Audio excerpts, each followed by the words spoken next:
पुणे के बिजनेसमैन केतन विशाल अग्रवाल के हत्याकांड ने हर किसी को अंदर से झकझोर कर रख दिया है। शुरुआत में एक ट्रैकिंग हादसा मानकर 400 फीट गहरी खाई में गिरने की घटना इसे बताया जा रहा था, लेकिन असल में हत्या की एक खौफनाक साजिश निकली। पुलिस ने इस मामले में केतन की मंगिता सिया गोयल और उसके प्रेमी चेतन चौधरी को गिरफ्तार कर लिया है।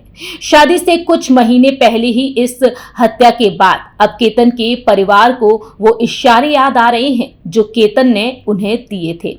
अगर वो इशारा परिवार समय रहते समझ जाता तो शायद केतन आज हमारे बीच जिंदा होते।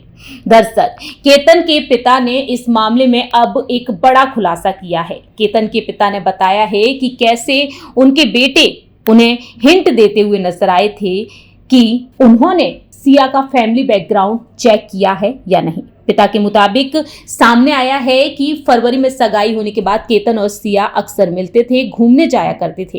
कई बार केतन ने सिया को लेकर अपनी चिंताएं जाहिर की। उसने हमसे पूछा था कि क्या हमने सिया के बैकग्राउंड के बारे में ठीक से पता किया है, लेकिन सिया का परिवार हमारे रिश्तेदारों की जान पहचान वाला था, इसलिए मैंने उसे तसल्ली दी कि सब कुछ ठीक है। पिता ने याद करते हुए बताया कि कपल के बीच अक्सर छोटी छोटी बातों पर बहस भी हुआ करती थी। सिया अपना ज्यादातर समय फोन पर बिताती थी, यहाँ तक कि केतन ने एक बार चेतन चौधरी का नाम लिया, जिससे यह शक पैदा हुआ था कि शायद उन दोनों के बीच कोई संबंध है। परिवार ने सिया की कम उम्र को देखते हुए शादी टालने का विचार भी किया था, लेकिन लड़की के माता पिता की जिद के आगे उन्हें झुकना पड़ा। उनका कहना था कि सिया को उनके छोटे बेटे जैसा मैच नहीं मिलेगा। 25 वर्षीय केतन अपने पारिवारिक व्यवसाय सक्सेस ग्रुप में डायरेक्टर हुआ करते थे।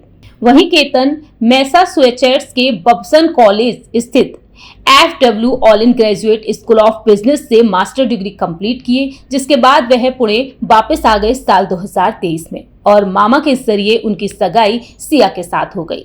कपल की नवंबर में शादी होने जा रही थी, लेकिन और इसके लिए उदयपुर के होटल भी बुक किए जा चुके थे। वहीं इस मामले में पुलिस का कहना है कि जहां एक ओर शादी की तैयारियां चल रही थी, वहीं दूसरी ही ओर सिया का चेतन चौधरी के साथ अफेयर भी। चेतन का परिवार भी उसी कमर्शियल एरिया में बिजनेस करता था जहां सिया के पिता कारोबार हैं। और जांचकर्ताओं के मुताबिक सामने आया कि हादसे की कहानी में कई झोल नजर आए हैं। एसपी गिल ने बताया कि केतन एक अनुभवी ट्रैकर थे, लोहगढ़ किले के रास्तों को अच्छी तरह से जानते थे। फोन और अन्य सबूतों की फॉरेंसिक जांच में खुलासा हुआ है कि सिया और चेतन पिछले 1 साल से रिश्ते में थे और सिया किसी भी तरह से शादी से बचना चाहती थी। तो अब देखा जाए इस मामले को लेकर जो तमाम बड़े खुलासे हुए हैं, पिता ने खुलासा किया है कि दोनों के बीच छोटी छोटी बातों पर झगड़े भी हुआ करते थे, लेकिन साफ तौर पर उन्होंने ये खुलासा किया है कि कहीं ना कहीं केतन के मन में ये सवाल थे कि उन्होंने सिया का बैकग्राउंड चेक किया है या नहीं। इस रिपोर्ट में इतना ही। बाकी के तमाम अपडेट्स के लिए देखते रहिए प्रजाहित।